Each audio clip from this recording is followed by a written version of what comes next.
Il y a pas mal de gens en vacances, donc vous êtes en train de travailler. Bravo, vous êtes parmi les courageux au boulot. Donc on a Christophe, Magali que je salue, Fabienne, je vois, etc. Miali, je vois Hélène, je vois Jean-Denis. Donc bonjour à tous. On va attendre juste 1 ou 2 minutes que tout le monde se joigne. On va en profiter pour se présenter.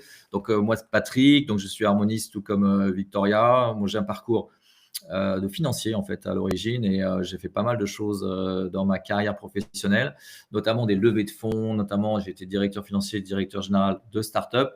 Et il y a une dizaine d'années, vraiment avec plusieurs harmonistes, on s'est passionné sur le sujet de la culture d'entreprise.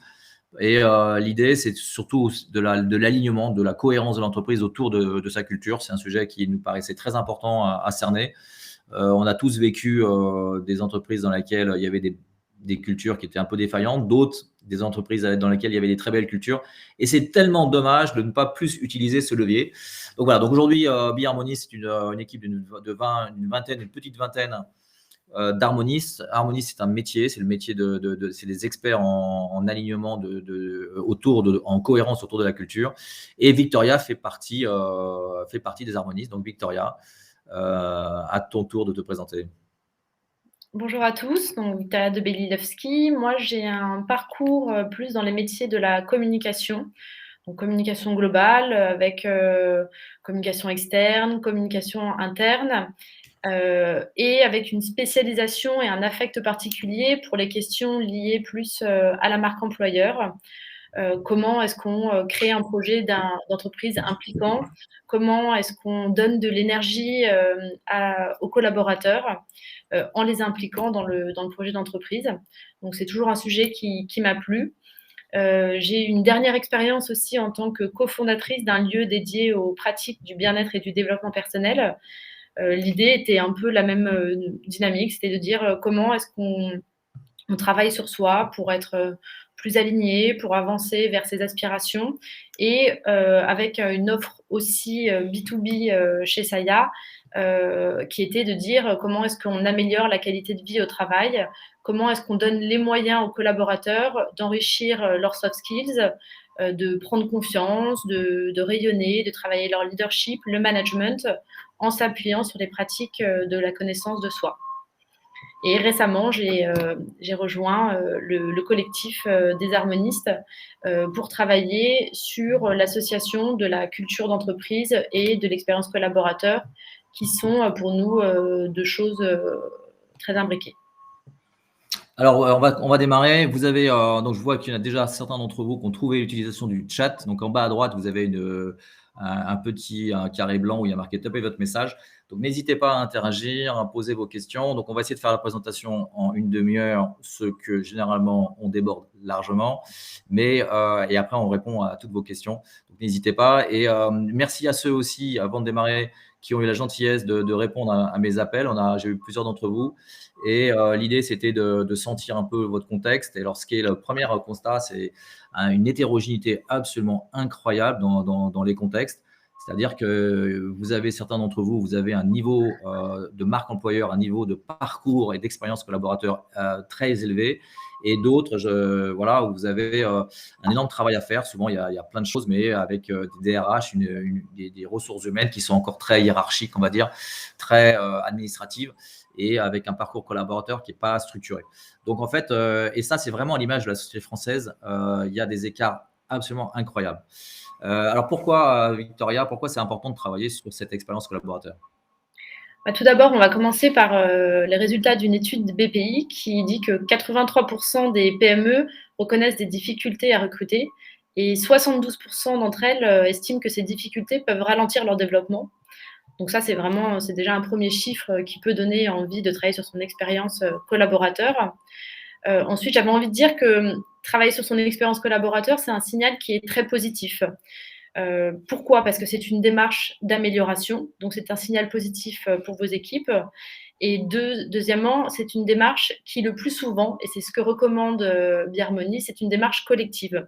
Donc, ça va associer vos collaborateurs à cette démarche et c'est de plus en plus ce que recherchent les équipes, c'est de rejoindre des entreprises qui les associent le plus aux projets d'entreprise, aux projets d'entreprise et aux prises de décision dans l'entreprise.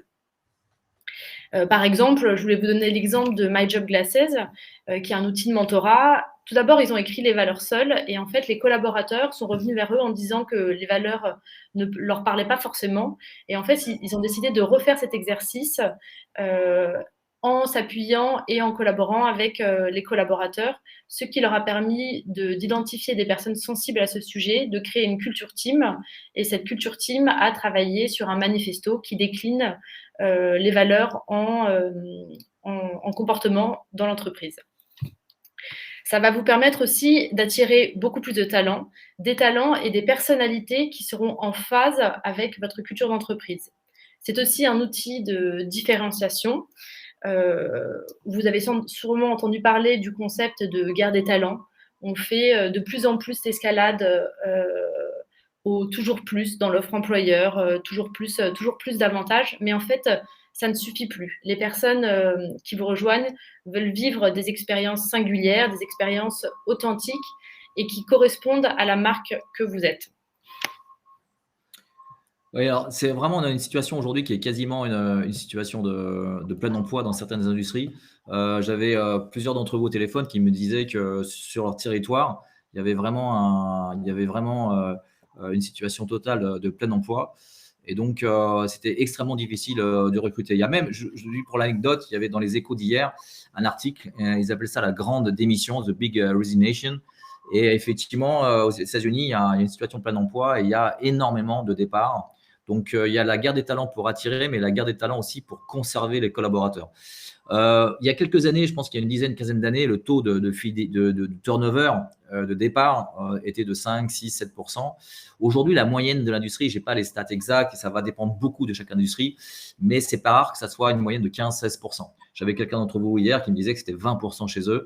Voilà, donc ça veut dire que les personnes changent de job tous les 5 ans, tous les 6 ans, et ça commence vraiment à devenir de plus en plus fréquent, et notamment on voit des abandons de poste, on voit des gens qui partent sans prévenir, et la pandémie a accéléré ce mouvement. C'est-à-dire qu'il y a vraiment des choses nouvelles qui se sont passées, et notamment ça correspond à un changement de mentalité, très important, une recherche d'équilibre de vie, une recherche de qualité de vie. Donc les gens déménagent de région, changent radicalement de job. Là, j'ai l'exemple de quelqu'un qui avait une passion pour la puériculture, qui a complètement changé de poste. J'ai l'exemple chez Chapka, l'un de nos clients, de la directrice marketing, qui est partie vivre à Biarritz parce qu'elle avait envie de faire du surf. Voilà, en fait, il y a vraiment des changements de trajectoire. Et la pandémie a aussi accéléré un côté très expérientiel, très humain, très émotionnel. Et aussi une quête de sens. On ne va pas s'apesantir là-dessus, mais c'est quelque chose pour nous, harmonistes, extrêmement important. Et cet ensemble d'éléments, rechercher du sens, rechercher des entreprises authentiques, rechercher des entreprises où il y a un management, on va en parler, qui est exemplaire, qui est supporter, et la capacité à avoir une qualité de vie, ça change vraiment le rapport au travail. Donc, il y a quelque chose qui a vraiment changé, jusqu'à un tel point que le salaire, qui est toujours un critère bien sûr important, est devenu un critère un peu moins important. Ça devient un critère numéro 2, numéro 3. On peut accepter des baisses de salaire de 10 à 20%, ce qui est colossal, pour avoir une qualité de vie qui est meilleure. Donc voilà, il faut se rendre compte que les choses ont changé, ont véritablement changé, et plus une situation de plein emploi dans certaines industries qui pose véritablement un problème. Donc, on se rend compte en fait que, quelle que soit la taille de votre entreprise, la problématique, elle reste identique, c'est devenir un employeur de choix. Et en travaillant sur cette expérience collaborateur, vous allez embarquer un maximum de collaborateurs et vous allez en faire des acteurs contributeurs, plus responsables, plus engagés et donc plus fidèles. Et comme le disait le CEO de Nature et Découverte, la fidélité, ça permet de passer des secousses, et on peut se rendre compte que dans des périodes comme celle que nous venons de vivre, la fidélité des collaborateurs est plus qu'importante pour arriver à traverser cette crise. Voilà, là, vous avez pareil hier, ou il y a 2 jours, Facebook a annoncé qu'ils allaient recruter 10 000 collaborateurs informaticiens en Europe. Donc, ça va juste générer une tension dans les recrutements informatiques de dingue. Donc, en fait, c'est vraiment important de se rendre compte qu'aujourd'hui, il y a vraiment cette guerre des talents. Il y a un problème de concurrence sur des postes informatiques, sur des postes commerciaux. Enfin, c'est pas du tout que l'informatique, du supply chain. Il y a plein de postes comme ça où, voilà. Et en fait, si votre niveau de recrutement baisse parce que vous n'avez pas recruté des talents qui vous conviennent, des talents, on va le voir, qui sont compatibles avec vous aussi, et ben, quelque part, c'est l'avenir de votre entreprise qui est en jeu. D'accord ? Dites-moi qui vous recrutez et je vous dirai où vous en serez dans 5 ans. Donc, si au fur et à mesure des recrutements, votre niveau de qualité des talents ou d'implication des talents baisse, vous allez avoir un vrai problème de productivité. Et un autre bénéfice indirect, c'est que vous allez améliorer l'expérience client. Parce que des collaborateurs qui sont satisfaits, qui sont engagés, qui comprennent pourquoi ils travaillent, demain, ils vont offrir une expérience client optimale. Et ça, c'est vraiment générateur de chiffre d'affaires. Une entreprise qui, avec une proposition de valeur interne qui est forte sur la culture et le bien-être, c'est une entreprise qui est puissante sur sa valeur externe. Et le dernier point qu'on peut mettre en avant du pourquoi l'expérience collaborateur, c'est que demain, vous aurez des collaborateurs engagés, investis, et donc ça devrait baisser les coûts de recrutement car ils vont devenir des relais d'influence auprès de leur entourage et ça va faciliter la cooptation, ça va faciliter l'attrait de profils qu'on appelle résonnants et qui auront une valeur ajoutée super importante pour votre entreprise.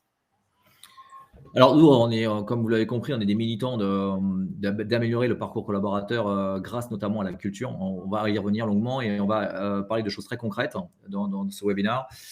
Et on a notamment lancé une chaîne de podcast qui s'appelle Harmony Inside, Harmony avec un Y. Et dans cette chaîne de podcast, vous avez une 50aine de témoignages aujourd'hui, vous en avez un par semaine, de très belles entreprises qui notamment utilisent vraiment le levier de la culture. Et là, par exemple, vous avez le groupe WeCare, qui est un groupe qui va très très vite. C'est une des entreprises françaises qui se développe le plus vite. Et ils en sont à, je crois, 15 000 collaborateurs. Et pour lui, l'un de ses grands credos, c'est un salarié satisfait, c'est à 99,9% l'assurance d'un client satisfait. Donc, il y a vraiment un lien, pour terminer cette introduction, entre l'expérience collaborateur et l'expérience client. C'est vraiment, aujourd'hui, on ne peut plus se passer, les deux sont vraiment corrélés. Vous avez aussi Cleantex qui témoigne de ça. Donc, n'hésitez pas à écouter nos podcasts. Vous aurez des témoignages vraiment extrêmement frappants, passionnants, de chefs d'entreprise qui utilisent vraiment la culture comme levier de performance. Allez, on y va dans le vif du sujet. Alors, on va principalement vous parler de cette slide. Cette slide qui est un parcours collaborateur, une expérience collaborateur de A à Z. Alors, pourquoi nous, Victoria, l'expérience collaborateur, on la voit vraiment du début, même avant le début jusqu'à la fin, même après le départ? Oui, nous, on voit vraiment l'expérience commence quand le candidat commence à se dire qu'il veut donner un nouveau souffle à sa carrière ou ça peut même être simplement en tant que consommateur. Il va rentrer en contact avec votre marque et il va dire ah, cette marque, elle me plaît, il y a quelque chose de fort qui se dégage d'elle et pourquoi pas la rejoindre. Et on a défini différentes étapes jusqu'au moment où le contrat de travail s'arrête. Donc ça s'arrête sur le papier, mais nous, on se dit que l'expérience peut continuer d'une autre manière et qu'il y a d'autres typologies de liens à inventer avec vos candidats pour garder le lien et que demain, ça soit peut-être le collaborateur devienne un partenaire, un fournisseur ou tout simplement quelqu'un qui va vous recommander. Ouais, donc voilà, c'est vraiment c'est l'étape globale et c'est très important de prendre conscience que ce parcours collaborateur, c'est un process. Et on parlera notamment en conclusion, il y a vraiment un parallèle entre le process client et le process de vente. Voilà, on investit beaucoup dans comment travailler sa marque, comment travailler le lead generation dans la génération de prospects, comment travailler le tunnel de vente, le conversion de vente. Ben, c'est la même chose. C'est la même chose au niveau du parcours collaborateur. Ça devient tellement important, et notamment au contenu de cette guerre des talents, que le degré de professionnalisme dont la plupart des entreprises et le niveau de concurrence va s'accentuer, progresse. Ce niveau de concurrence progresse. Et donc, il y a un niveau de qualité dans le parcours collaborateur qui est qui commence à devenir extrêmement élevé. Donc, on peut aller très, très loin là-dedans. Donc, c'est souvent important parce que les dirigeants ne s'en rendent pas compte. Les dirigeants, pour eux, voilà, un peu à l'ancienne. Et donc, cette capacité de donner à votre dirigeant des vrais arguments concrets sur en quoi le parcours collaborateur, c'est quelque chose d'extrêmement pro et qu'il y a un taux de fidélité qui baisse, et c'est normal, toute l'industrie, et voilà, donc ne vous dramatisez pas votre situation, c'est juste normal que le taux de turnover change, et donc il faut devenir de meilleur en meilleur dans cette expérience collaborateur. Alors, le premier point, et avant de rentrer dans les 6 verticales là, qui sont 6 étapes, c'est il y a 2 lignes horizontales, culture d'entreprise et la proposition de valeur pour les employés, qu'on appelle l'EVP, l'Employee Value Proposition. Et voilà, c'est-à-dire qu'avant de travailler sur votre parcours collaborateur, on voulait vous faire prendre conscience du fait que si vous n'avez pas posé les bases de votre culture, c'est quoi votre vision, c'est quoi la raison d'être, donc pour répondre à la quête de sens, c'est quoi la proposition de valeur c'est quoi la différenciation de l'entreprise, c'est quoi les comportements, c'est quoi vos valeurs dont parlait Victoria tout à l'heure. Si ce travail n'a pas été fait en amont, vous aurez du mal à donner du corps, de la profondeur à votre parcours collaborateur. Donc, c'est vraiment un préalable, parce que la marque employeur, c'est ni plus ni moins que votre culture d'entreprise déclinée en interne. Donc, c'est vraiment important. Voilà, la marque employeur, c'est votre culture d'entreprise, c'est quasiment la même chose. Et puis, deuxième élément, travailler sur votre proposition de valeur. Et une proposition de valeur, c'est comme pour des clients, on va segmenter les clients. Donc, si vous recrutez des informaticiens, si vous recrutez du service dans des spas, par exemple, pour des soins, ou du service à l'accueil, ou du service administratif, ce n'est pas les mêmes typologies de personnes. Et donc, bien comprendre pour chacune de ces segments, quelle est la proposition de valeur, quelle est la promesse employeur que vous allez faire, quels sont les avantages qu'on leur accorde, etc. Et comprendre vraiment et le synthétiser. Donc, on va jusqu'à la réalisation de personas. Je ne sais pas si ça vous dit quelque chose, des personas en marketing. C'est vraiment d'essayer de personnifier chacun des segments. On va dire, ce segment, elle va s'appeler Claire. Donc, on personnalise vraiment la typologie. Elle a 40 ans, elle est mère de famille, etc., etc.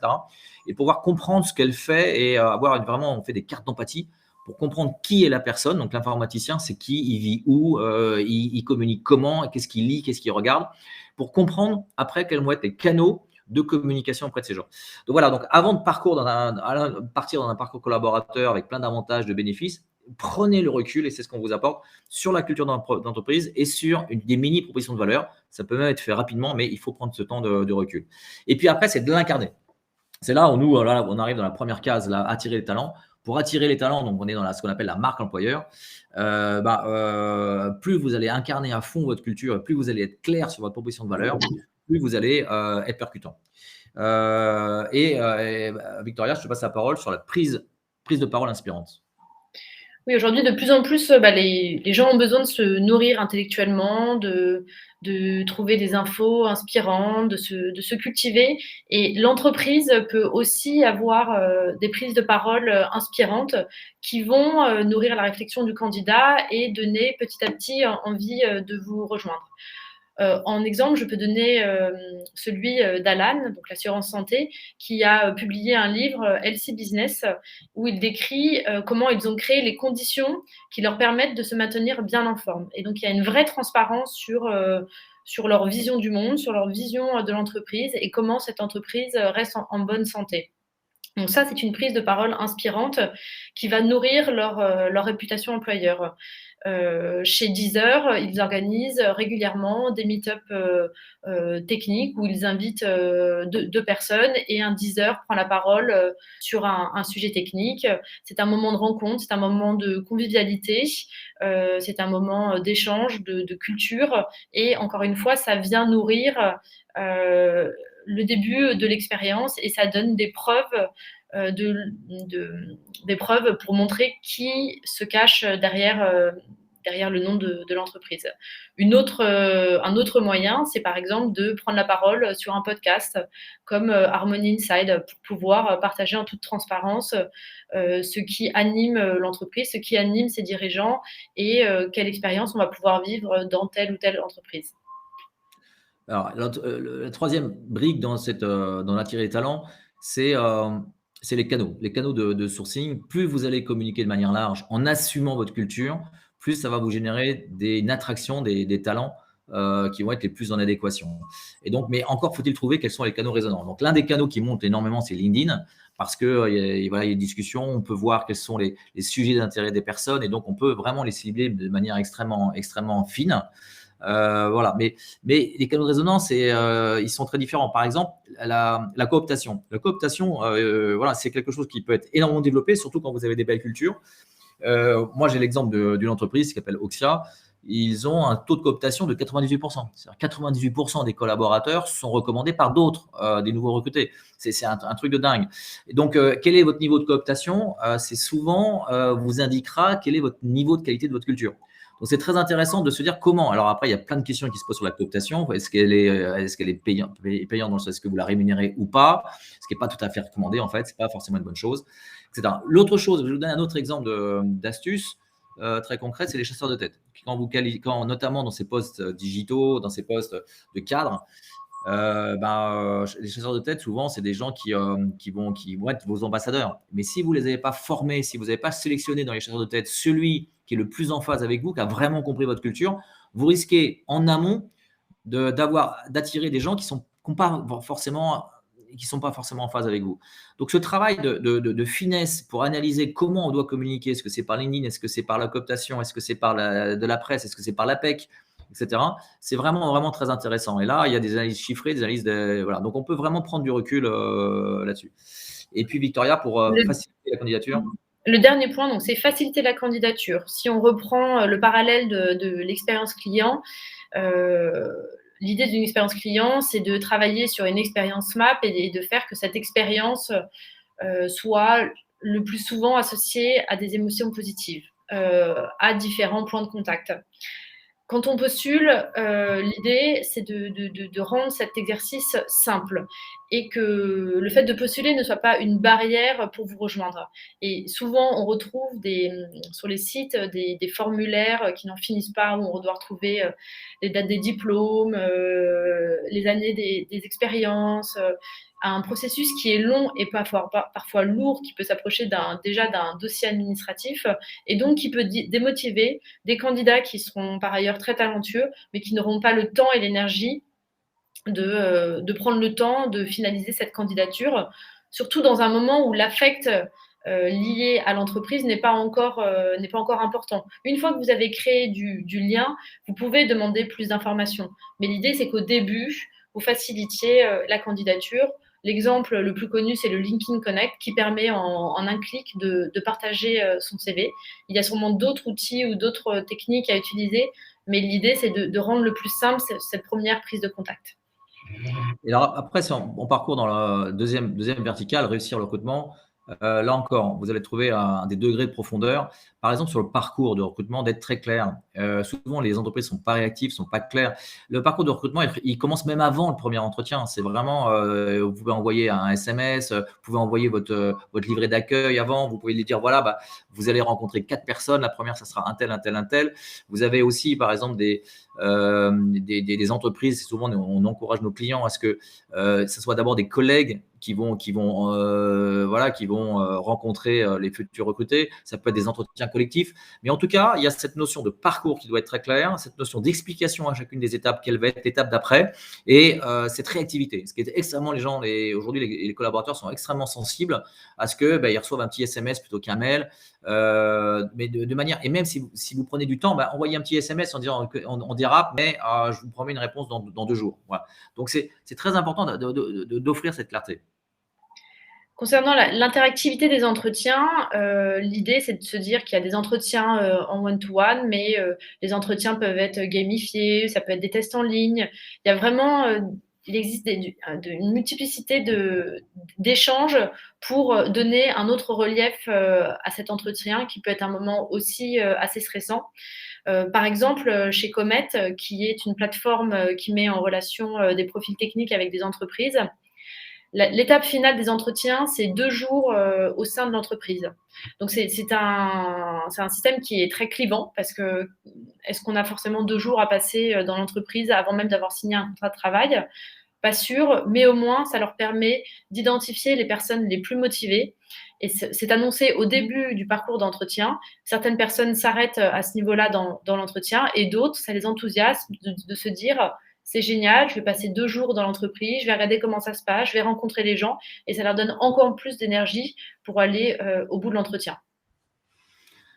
Alors les avantages, alors là, on rentre dans une, les avantages peuvent être très nombreux et attention à pas tomber dans la surenchère. C'est-à-dire quelquefois, il y a aussi, alors ça dépend si vous recrutez des ingénieurs, des voilà, des informaticiens où là, où il y a quand même une dynamique de surenchère ou pas. Donc mais il faut savoir qu'aujourd'hui, ça évolue très vite. Vous avez par exemple, bah, c'est déjà la qualité de vie au travail, c'est déjà aujourd'hui un des grands sujets, c'est le télétravail. C'est-à-dire que, OK, c'est quoi votre politique de télétravail? On voit des choses extraordinaires. On voit, je pense à une entreprise qui dit vous pouvez travailler pendant 3 mois en télétravail, mais il ne faut pas que vous soyez à plus de 3 heures de décalage horaire. Donc de 3 mois de télétravail dans un pays étranger, c'est possible. Il y en a d'autres qui disent ben, une semaine sur deux, vous avez votre vendredi. Il y a Alan qui a dit OK, maintenant on va passer en semaine de 4 jours. Il y a le parental act, cette capacité de dire ben, aussi pour, voilà, il y a un congé paternité qui est de même durée que le congé maternité parce que voilà, c'est juste, il faut que les papas s'occupent aussi des enfants. Donc, il y a aussi le parcours collaborateur. Il y a des entreprises qui vraiment travaillent de manière extrêmement précise la gestion des talents, qui veut dire, bah, vous avez pendant 1 an et demi, vous allez faire ça, puis vous allez passer au niveau 2, puis vous changerez de poste, etc. Vous aurez le choix entre un poste ceci, un poste cela. Et donc, ça donne des perspectives. Donc, cette capacité à, pour chacun là encore, des typologies d'employés, de réfléchir un peu à quels avantages sans tomber non plus dans la surenchère. Donc, c'est vraiment un curseur qui n'est pas évident, à manœuvrer. Donc voilà, donc sachez que ça évolue extrêmement vite et qu'il y a plein de choses très intéressantes qui se font actuellement et qu'il faut répondre à ces nouvelles attentes de télétravail, de qualité de vie. Dans les avantages, c'est vraiment ça qui est important. Et puis il y en a certains qui ne marchent pas, il faut les arrêter. Un avantage qui n'est pas utilisé, vous mettez en place une garderie ou qui n'est pas utilisé, arrêtez-le. Ce n'est pas non plus la peine d'avoir des frais inutiles. Alors, accueillir, l'onboarding, c'est un sujet aussi extrêmement important, Victoria. Donc oui, tout à fait, l'onboarding, donc c'est l'accueil des nouveaux collaborateurs. Par exemple, chez Comet, l'onboarding commence plusieurs jours, plusieurs semaines avant l'arrivée du collaborateur, où on envoie des contenus en amont sur la société, la mission, la vision. Et le jour J, la personne a une petite carte personnalisée avec des mots de l'équipe, un bureau prêt. L'équipe est prévenue et on lui propose d'avoir un buddy qui va accompagner ses premiers jours. Chez Ypon, la société pour laquelle j'ai travaillé plusieurs années, l'onboarding durait plusieurs jours et il y avait à la fois des ateliers qui étaient plus sur la présentation de l'entreprise, plus de la pédagogie, plus de l'organisation, mais il y avait aussi des ateliers plus expérientiels, à la fois sur la connaissance de soi, sur la posture de consultant, aussi sur des ateliers un peu plus techniques, et ça finissait par des événements qui étaient plus sur la convivialité. Donc c'était vraiment quelques jours riches qui faisaient vivre une expérience dans l'expérience et qui donnaient beaucoup d'énergie aux équipes. Ouais, on voit des parcours d'onboarding extrêmement structurés. Ça peut durer 3 mois. Aux États-Unis, vous avez vraiment des responsables de l'onboarding. Donc voilà, donc il y a des entreprises qui vont très très loin là-dessus. Et il faut aussi organiser une communication, que la communication soit facile. C'est bien sûr que votre manager soit disponible, que vos équipes étaient prévenues à l'avance que vous arriviez, que vous avez quelques meetings déjà de prévus, que vous avez déjà des déjeuners de prévus, qui fait que votre intégration va se faire de manière beaucoup plus facile. Vous avez aussi un accès à l'information, hein, donc nous, on travaille sur des culture books, voilà, on travaille sur des réseaux intranet où vous avez pas mal de docs qui permettent, ou pas mal d'infos qui permettent à la personne d'être le plus efficace et le plus opérationnel le plus vite possible. Voilà, donc toutes ces capacités de générer une communication facile, pas mal dans les startups, on voit aussi les all hands où une fois par mois ou 2 fois par mois, vous avez la capacité à ce que vous pouvez poser toutes les questions que vous voulez et vous avez les dirigeants qui sont là pour y répondre. Voilà, cette capacité de transparence jusqu'au rapport d'étonnement à la fin du parcours d'intégration de l'onboarding. Vous rencontrez votre manager et vous faites un vrai rapport d'étonnement. Qu'est-ce qui s'est bien passé, pas bien passé. Voilà, donc on peut aller là encore à un degré assez loin sans tomber non plus dans trop de complexité. Ce qui lie les équipes entre elles au-delà du projet, c'est l'humain, les collègues, l'équipe. Et travailler sur ces moments de convivialité, d'ambiance, c'est souvent vu comme quelque chose de superficiel, alors qu'en fait, c'est structurant car ça permet aux équipes d'être soudées, de se connaître et donc d'avancer ensemble sur un projet commun. Par exemple, chez Germinal, les collaborateurs se donnent des cours entre eux pour travailler sur tel ou tel sujet. Chez Genius, qui est un cabinet d'experts en marketing, une squad qui est composée de bénévoles se charge d'organiser le Noël et ce n'est pas toujours à l'équipe communication de le faire. Et Genius utilise cette idée de squad composé de différentes personnes sur plusieurs projets transverses, ce qui permet d'ouvrir le champ de ses connaissances au sein de l'entreprise et créer du lien et d'avoir envie de mener à bien ensemble des projets.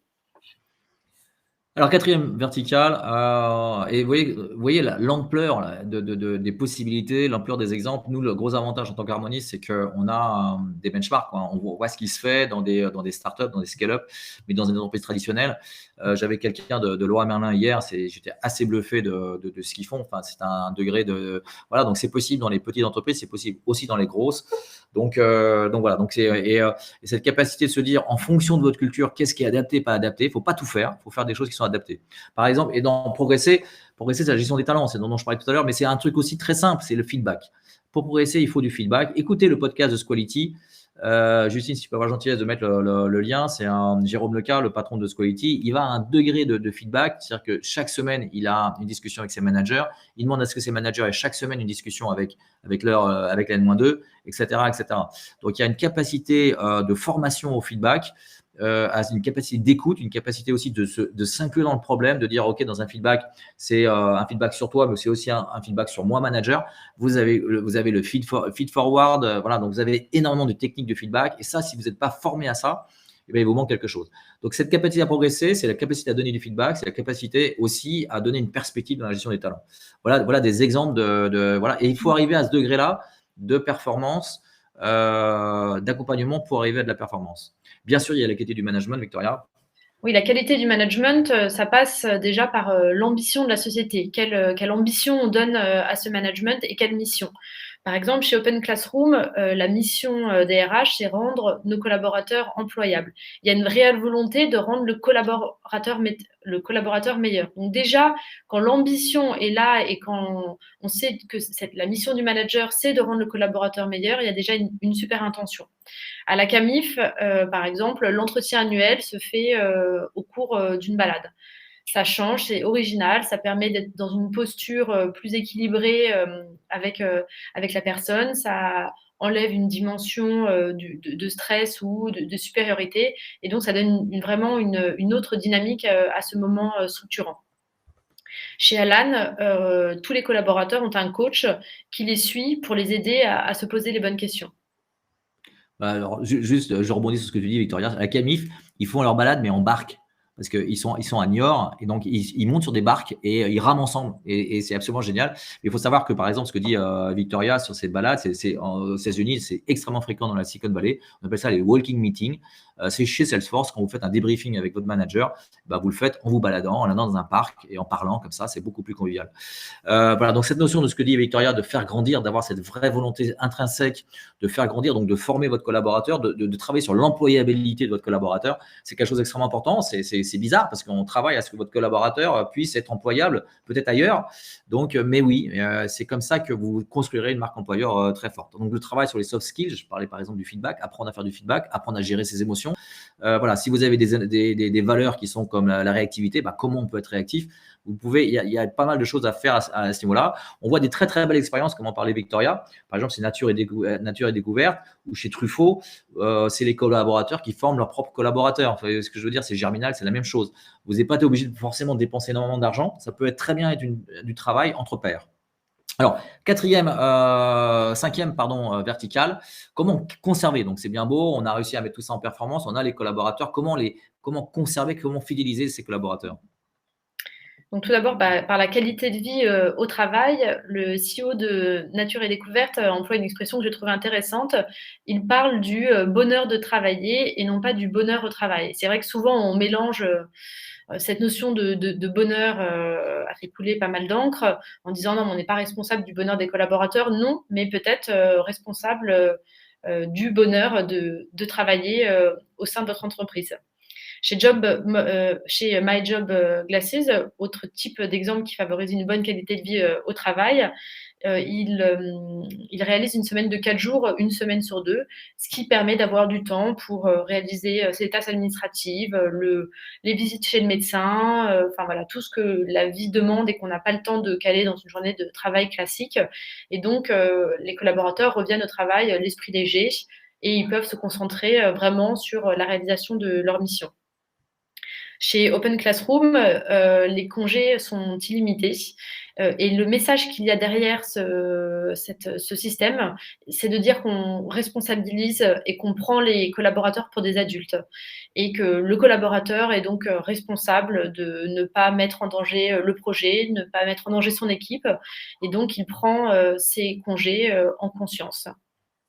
Voilà, donc vous imaginez qu'il y a plein de boîtes où ça serait pas possible, votre patron acceptera, le dirigeant n'acceptera absolument pas ça. D'autres, c'est tout à fait possible, c'est très à la mode dans la Silicon Valley.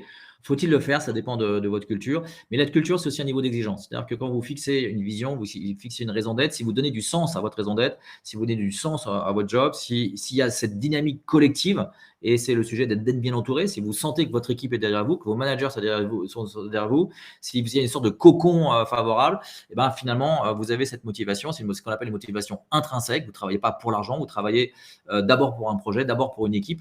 Et bien sûr aussi l'argent compte, c'est très important, mais voilà, c'est un ensemble. Et donc être bien entouré, ça veut dire aussi mesurer la satisfaction, ça veut dire aussi de donner des feedbacks lorsqu'on en parlait tout à l'heure, mais aussi avoir des réponses sur toutes les questions que vous pouvez avoir. Ça peut être les grands moments de votre vie, la maternité, la maladie, comment le collectif vous entoure autour de ça. Voilà, être bien entouré, c'est cet ensemble de choses qui fait que vous vous sentez soutenu, vous n'êtes pas seul et il y a un nous qui est au-dessus du jeu et vous sentez que finalement cette cohésion est très importante. Il y a aussi quelque chose de très important, Victoria, c'est de faire vivre la culture, c'est pouvoir maintenir cette flamme en fait au fur et à mesure du temps. Là, voilà, c'est un peu tout ce qu'on s'est dit depuis le début, c'est que dans chaque action que vous allez pouvoir mener à bien, il faut que cette culture que vous aurez identifiée en amont résonne dans l'action.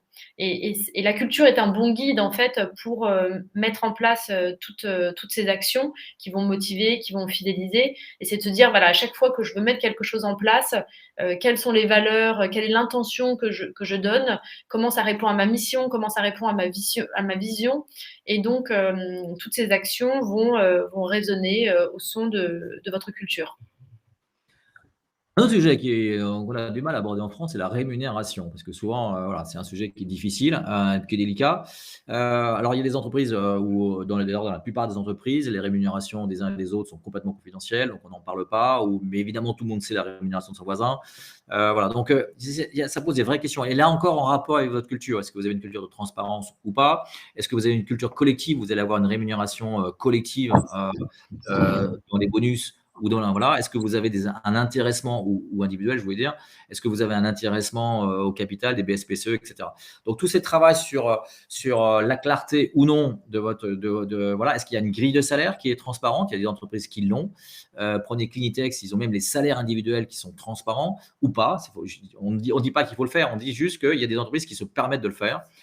Cette rémunération individuelle ou collective, cet intéressement, voilà. Donc, c'est des sujets qu'il faut se poser à un moment donné. Il faut les prendre sérieusement et se dire, et il faut que ce soit cohérent. Si vous dites transparence, mais que les salaires ne sont pas transparents, vous avez un problème, quoi. Donc, la transparence n'est pas une de vos valeurs. Voilà, donc voilà, cet ensemble de choses qui vont être, et là encore, on va travailler sur la cohérence. C'est lorsque l'ensemble des briques, toutes les briques que vous voyez là seront cohérentes, que tant dans le management, que dans l'onboarding, et jusqu'à la gestion des départs, hein, Victoria. Oui, donc se quitter, c'est pas forcément une fatalité parce que ça peut mener vers d'autres types de relations comme on l'a vu tout à l'heure. Et l'idée est de se dire que vous êtes dans une démarche d'amélioration continue, qu'il n'y a pas un coupable, mais que voilà, c'est la vie. Et donc l'idée, c'est de se dire, comprendre pourquoi la personne est partie et de pouvoir améliorer, justement revenir peut-être sur les étapes qui ont été trop négatives pour le collaborateur afin d'améliorer votre expérience pour de futurs collaborateurs. Et c'est là qu'on voit vraiment la différence entre les entreprises qui vont vraiment loin, ils vont loin dans le parcours collaborateur et vont jusqu'à gérer les départs. Par exemple, vous prenez McKinsey, qui est un cabinet de conseil bien connu. McKinsey, ils vont accompagner la personne, le consultant qui souhaite partir, ils vont vraiment même l'aider à trouver un job. Pourquoi? Parce que c'est ce gars-là qui sera le futur client. demain. Et ça marche très très bien. Et donc voilà, c'est très très important de se dire, ok, comment on fait? Par exemple, une autre entreprise, Genius, ils disent bon, quand quelqu'un part, il a le droit de laisser un message à tout le monde sur le Slack officiel de la boîte en disant voilà, je pars, et c'est même favorisé. Et le dirigeant, chaque fois, ou le manager va faire un mot de remerciement. Le départ peut être même jusqu'à être fêté. C'est-à-dire, il peut y avoir vraiment une fête, c'est pas grave, c'est une autre vie, etc. Et jusqu'à Châteauforme, où vous voyez vous avez un taux de retour. C'est-à-dire, je crois qu'il y a 20 ou 25% des recrutés qui sont en fait des anciens qui reviennent parce que finalement, ils se sont rendus compte que chez Châteauforme, c'était tellement génial qu'ils préfèrent revenir. Mais si vous n'avez pas fêté le départ, si le départ s'est fait de manière, je dirais, sous le manteau, évidemment, vous ne pouvez pas générer ça. Donc, le départ, c'est l'occasion que ce gars-là soit votre futur ambassadeur. D'où, Victoria, animer un réseau d'anciens est très important aussi. Et ensuite, oui, le collaborateur arrive dans ce réseau d'anciens. Par exemple, chez Bouygues Télécom, il y a carrément un parcours. Alors, c'était plutôt sur le parcours de offboarding que je voulais revenir de Bouygues Télécom, où toute la sortie des stagiaires et des alternants est organisée avec un exit interview avec son manager, une demi-journée d'offboarding qui a lieu 2 fois par an, où ils réunissent tous les anciens stagiaires et tous les anciens alternants pour faire un partage d'expérience et pouvoir s'améliorer au niveau de l'accueil des stagiaires. Et il y a même un accompagnement dans la recherche d'emploi. Et au niveau des réseaux des anciens, Genius a créé un programme alumni avec des communications spécifiques et dédiées aux anciens. Et tous les anciens sont invités aux événements de l'entreprise, ce qui permet de garder un lien tout au long de l'année. Et c'est là qu'on revient au tout départ. On parlait dans les canaux de résonance sourcing, de la cooptation. Ça peut être de la cooptation des collaborateurs actuels, mais des anciens. Et donc, voilà. Donc, vous voyez, vous pouvez simplifier et gagner énormément d'argent en travaillant assez loin, animer un réseau d'anciens. Je pense que c'est, je sais plus, je crois que c'est Genius dont on parlait tout à l'heure, qui, dans ses réunions mensuelles, intègre des anciens. C'est des réunions mensuelles internes, mais ils intègrent des anciens. Ils les invitent lorsqu'il y a des brainstorming ou lorsqu'il y a des réunions festives, parce que voilà, les anciens font partie quelque part de l'âme de la boîte. Donc voilà, donc pour tout ça, pour vous montrer que voilà, il y a énormément de choses, qu'il faut regarder le parcours collaborateur dans sa globalité. Et il y a encore deux dernières choses qui sont les deux barres horizontales, qui sont un truc hyper important, c'est cette compatibilité. C'est dans tout ça. Il y a un truc, il y a une image que j'aime bien, qui me fait souvent sourire, c'est celle-là. Là. C'est voilà, une équipe, voilà, une entreprise un petit peu où il y a visiblement que des chiens qui dit au chat, bon, je suis pas sûr que vous allez être vraiment très compatible avec nous. Donc c'est ce que les Américains appellent le cultural fit. Et c'est vraiment vraiment important de se dire, dans tout ça, il faut quand même veiller à chaque fois à se dire, est-ce que la personne, elle est en phase, elle est animée par le projet? Est-ce que nous, on peut lui permettre de grandir aussi? Enfin, c'est vraiment des deux côtés. Donc, il doit y avoir une compatibilité. Sinon, ça se passe pas bien. Il vaut mieux que la personne parte dans ces cas-là. Il y a aussi cette notion d'exemplarité. On parlait du management, c'est tellement important. C'est-à-dire que nous, on a l'habitude de dire la confiance se gagne en gouttes et se perd en litres. C'est vraiment ça, la confiance. On met plein de petits efforts, il faut la gagner en gouttes, mais une décision qui n'est pas exemplaire, qui peut casser complètement un parcours collaborateur. Donc voilà, il y a un gros travail à faire à ce niveau-là, une sensibilisation des dirigeants. Et puis à la fin, d'arriver à cette authenticité. Il n'y a pas une marque employeur et puis quelque chose de différent qu'on vit en interne. Tout ça doit être parfaitement authentique, cohérent. Voilà. Et puis, ça doit évoluer. Là, on parlait d'agilité. Là, avec le changement des mentalités, comment on adapte tout ce qu'on a fait les dernières années avec des nouvelles attentes des collaborateurs. Ça doit rester agile. Puis, il y a une dernière case, Victoria, c'est la communication. Effectivement, la communication qui doit venir à la fois pour créer du lien, pour annoncer, pour questionner.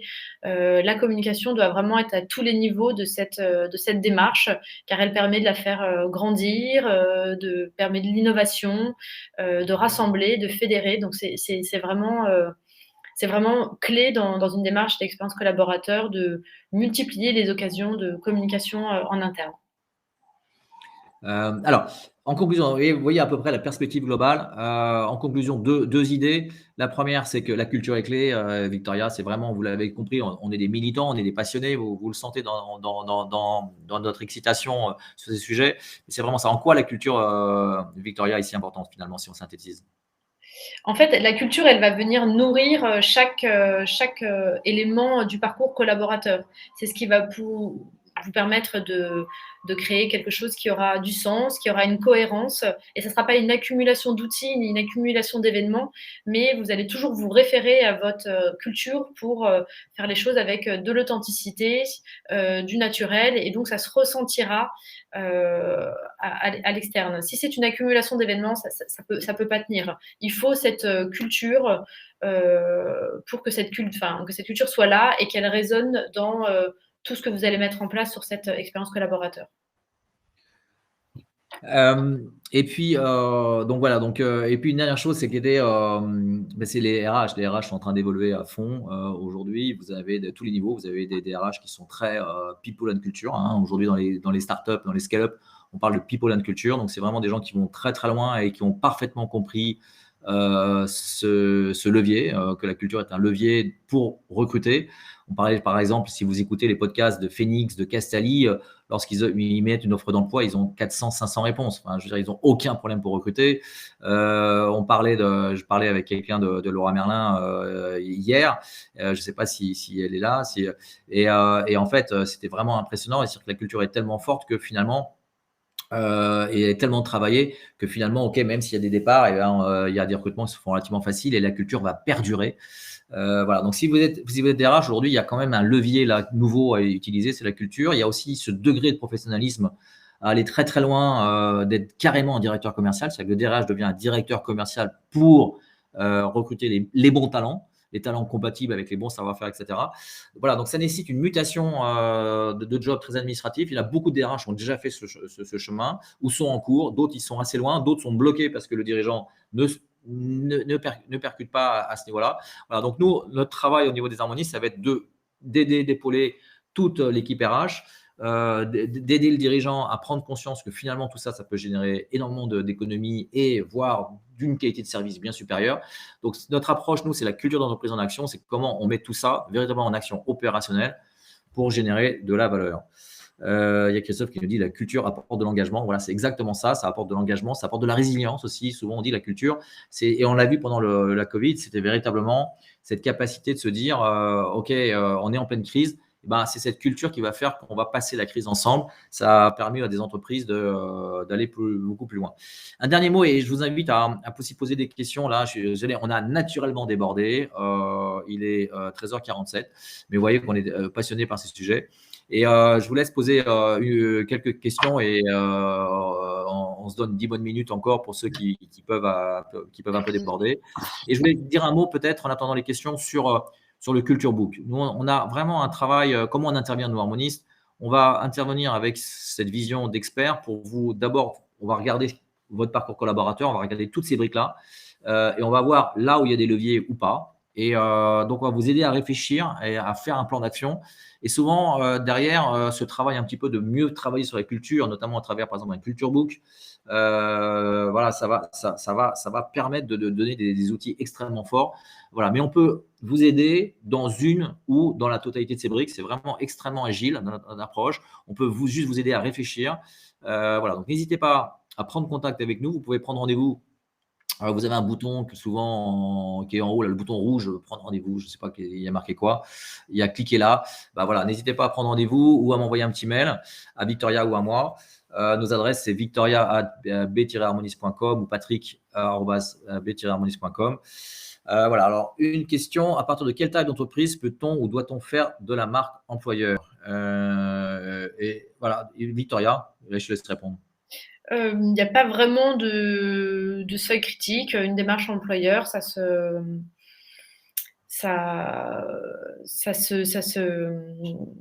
peut être initié à n'importe quel moment et dans n'importe quelle taille d'entreprise, à partir du moment où vous avez 2 collaborateurs. Et l'idée que ça grandisse avec les collaborateurs qui vont vous rejoindre, avec les changements de taille structurelle. Voilà, c'est une démarche d'amélioration et de progression continue.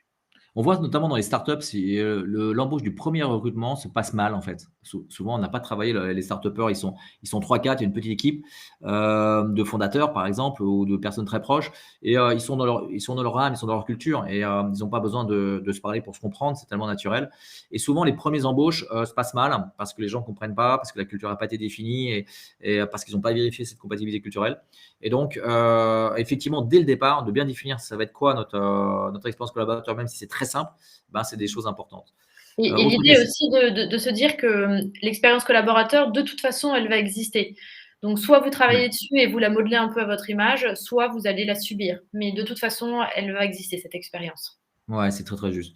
Comment recruter des profils très demandés dans des secteurs peu attrayants? Alors ça, c'est une très bonne question parce qu'effectivement, aujourd'hui, vous avez notamment dans les services informatiques, ingénierie, ingénieurs, etc., vous avez vraiment une demande dingue.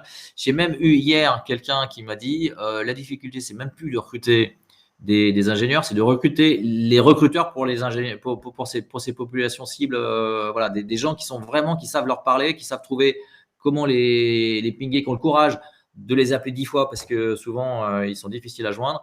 Donc, en fait, c'est très drôle, c'est que maintenant, on manque même de recruteurs pour ces talents-là. Donc, ça va très, très loin. Bah, c'est là que les exemples qu'on disait tout à l'heure de Phoenix, de Castali, mais écoutez tous nos podcasts, vous avez cette capacité, parce que vous êtes une entreprise qui donne du sens, par exemple, donc, de travailler et devenir, par exemple, entreprise à mission, Bicorp. Donc, nous, on accompagne les entreprises à devenir entreprises à mission en travaillant sur leur culture et vraiment en s'engageant, voilà, en travaillant sur l'impact, la RSE, en travaillant sur vos valeurs, en travaillant sur un culture book, en travaillant sur ce parcours collaborateur, en l'affichant, parce que c'est bien beau de faire tout ça, mais si ce n'est pas communiqué, d'où l'importance du culture book. Voilà, donc, quelque part, à un moment donné, c'est de se dire, OK, on a une belle culture, on la clarifie, on l'assume et on le dit. Voilà, donc, vous prenez une entreprise comme Davidson qui est dans les services informatiques ou comme Octo, qui ont des cultures extrêmement fortes, elles n'ont aucun problème pour recruter. Parce que voilà, c'est des entreprises qui ont énormément investi sur la culture. Et le niveau de concurrence, comme je le disais en introduction, va augmenter. Une autre question, exemple concret d'un secteur peu attrayant selon celui qui pose la question. Alors oui, il y a des exemples de secteurs peu attrayants.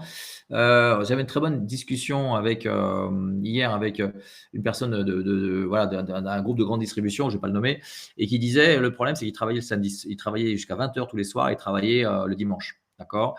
Et bah voilà, là, c'est un truc tout bête. Ils ont une super culture, mais travailler aujourd'hui par rapport aux nouvelles attentes de qualité de vie, ça devient un secteur peu attrayant. Aujourd'hui, est-ce qu'il ne vaut pas mieux travailler sur Internet et à 17 heures, vous avez terminé dans le même secteur plutôt que de travailler jusqu'à 20 heures et le samedi, dimanche, dans lequel vous n'avez pas forcément de vie de famille. Donc voilà, tous ces secteurs, et on le voit dans l'hôtellerie, un énorme problème de recrutement dans l'hôtellerie et la restauration, qui sont des secteurs extrêmement exigeants en temps de travail et en fatigue. Et aujourd'hui, vous avez des vrais problèmes pour recruter. Une petite pensée aussi à Fabienne, etc. Voilà, donc il y a des secteurs dans lesquels ça devient très, très difficile. Et donc, comment arriver à compenser ça parce qu'il y a une dynamique globale, parce que voilà, d'où l'importance d'investir sur ces sujets. Alors, dans une petite entreprise où les possibilités de carrière sont rares, comment retenir les jeunes talents? Victoria, tu as une idée? Un début de réponse, ça peut être de travailler sur la reconnaissance, sur la responsabilisation, même s'il n'y a pas cette notion de carrière, les personnes veulent se sentir investies de mission, de responsabilité, ressentir la confiance, de pouvoir. On parle souvent de jeunes qui veulent monter leur entreprise parce qu'en fait, ils veulent mener à bien leurs idées, être des entrepreneurs, et vous pouvez développer cet état d'esprit au sein de votre entreprise pour que la personne se réalise et la sensation que le succès de l'entreprise est aussi, repose aussi sur ses épaules et qu'il y contribue. On doit transformer le collaborateur en contributeur. Une autre question, selon vous, quel est le meilleur média pour communiquer sur sa marque employeur? Moi, j'en dirais qu'il y en a trois meilleurs médias. Le premier, ça va être votre site web. C'est un truc de dingue, mais votre site web, c'est quand même le meilleur média. Et vous commencez à avoir des sites web, notamment dans les grands groupes, je pense, voilà, qui commencent à être de très bon niveau sur cette marque employeur. Il y a vraiment un site web dédié marque employeur avec énormément d'outils pour communiquer sur sa culture. Prenez Apple, regardez comment Apple communique sur sa culture sur son site web. C'est vraiment, vraiment très bien fait, quoi. Donc voilà, donc vous avez votre site web d'abord avant tout. Après, vous avez d'autres sites web du style Welcome to the Jungle qui sont des sites web où vous allez montrer votre culture. Et puis le troisième, c'est LinkedIn. Aujourd'hui, le gros canal d'acquisition, c'est LinkedIn parce que vous voyez les préférences, vous pouvez contacter les gens, vous voyez si les gens sont disponibles ou pas. Vous pouvez, là, je pense à quelqu'un qui va se reconnaître, qui a été recruté parce que quelqu'un, le dirigeant d'une startup, l'a contacté directement sur LinkedIn. Voilà, donc c'est vraiment les trois canaux qui, je dirais, les plus aujourd'hui porteurs. Quel est le niveau de maturité de la culture d'entreprise au sein des grandes entreprises en France? Je vais peut-être, Victoria, si tu me permets, je vais répondre à celle-là. Je te laisse répondre à la suivante sur l'hôtellerie. Alors, je ne sais pas si c'est une question. Le niveau de maturité des grandes entreprises évolue très très vite. Dans certaines, vous prenez la Maïf, vous prenez le travail qui a été fait chez Michelin, vous prenez même le travail comme sur Peugeot, etc. Vous pouvez avoir des niveaux de maturité et puis qui est vraiment très très élevé. Voilà, bon, Danone, on l'a vu avec toutes les difficultés. Mais en tout cas, il y a un vrai travail en profondeur sur cette entreprise. Écoutez, il y a notamment des podcasts de Pascal Demurger de la Maïf qui sont vraiment impressionnants. Et puis à côté de ça, vous avez plein de grands groupes dans lesquels la culture est purement affichée, c'est purement de la communication et que derrière, la réalité est extrêmement éloignée de ça et c'est vraiment très compliqué. Et dans ces grands groupes, là, je pensais par exemple à un grand groupe comme BPCE. Vous avez des niveaux très différents en fonction en fonction de est-ce que c'est Banque Populaire, est-ce que c'est Caisse d'Épargne, est-ce que c'est Natixis. Et puis tout ça se réorganise tout le temps. Et puis voilà, donc vous avez quelquefois des divisions dans lesquelles il y a des très belles cultures et d'autres dans lesquelles, au contraire, il y a une souffrance terrible. Donc en fait, on a aujourd'hui une situation très hétérogène, mais dans les grands groupes, ça évolue très vite en fait. Et donc, vous avez dans l'ensemble des entreprises françaises des startups qui évoluent très vite, qui sont même très en avance. Vous avez certains grands groupes qui évoluent assez vite parce que vous avez une maturité. Une boîte comme L'Oréal est vraiment en train de travailler, même s'il y a d'énormes problèmes d'incarnation. Ils sont en train de travailler sur ce sujet. Et tout le tissu global des PME et des ETI, là, vous avez des situations qui sont plutôt en retard. Voilà, je crois que, Victoria, on a couvert pas mal de choses. Il est quasiment 14 heures. On a peut-être une dernière question. Comment réparer une marque employeur abîmée, peut-être, Victoria? Oui, donc pour réparer une marque employeur abîmée, il faut d'abord regarder là où ça a fait mal. Souvent, ce qu'on retrouve, c'est des collaborateurs qui ne se sont pas sentis écoutés une fois, pas sentis écoutés deux fois. Et donc, il y a une lassitude, il y a une fatigue et ça vient ébranler la marque employeur. Donc, l'idée, c'est de commencer par écouter ses équipes. Et par cette écoute, on va gagner principalement deux choses. Tout d'abord, une meilleure connaissance des attentes des équipes, et ces attentes évoluent avec le temps, et un sentiment de reconnaissance et de compter pour les collaborateurs. Oui, et puis là, surtout, là, on va vendre un peu prendre une casquette commerciale, on va dire, mais effectivement, cette capacité aussi à faire parler les gens, c'est un peu notre métier. Et donc, les harmonistes peuvent vous aider à ce que les choses sortent. Et Victoria, je pense à une mission que tu fais actuellement où vraiment ce travail, où il y a des dirigeants qui ont du mal à recruter. En niant un petit peu le problème, en se disant on est obligé de l'aborder parce que voilà, on a du mal à recruter. Même des chasseurs de tête qui disent on n'arrive pas à recruter pour vous. Et puis à côté de ça, lorsqu'on parle aux collaborateurs, vraiment il y a énormément de choses qui apparaissent, qui sont hyper intéressantes. Et donc il y a des marges de manœuvre vraiment énormes. Et comment mettre toute cette équipe, tout le monde en action autour de ça. Un commentaire peut-être, Victoria, sur je pense que tu vois bien la mission. Oui, tout à fait. Déjà, le fait que les collaborateurs aient eu ce lieu d'écoute, ils se sont sentis déjà un peu mieux. Et ensuite, c'est des personnes qui ont une passion pour leur métier, qui sont très investies et qui attendent une augmentation de l'expérience collaborateur, un lieu de communication, mais toujours avec cet attrait, cette passion pour leur métier et l'envie de donner toujours le meilleur d'eux-mêmes. Oui, et puis de commencer par des petits pas, parce que quand on voit qu'il y a des chantiers, là, lorsqu'on vous a fait une liste à la Prévert de tout ce qu'il y a à faire, on peut être effrayé. Et il y a de quoi. Non, mais l'idée, c'est là, sur ce dossier, par exemple, c'est vraiment de commencer par des choses simples, concrètes, des quick wins qui ne coûtent pas cher.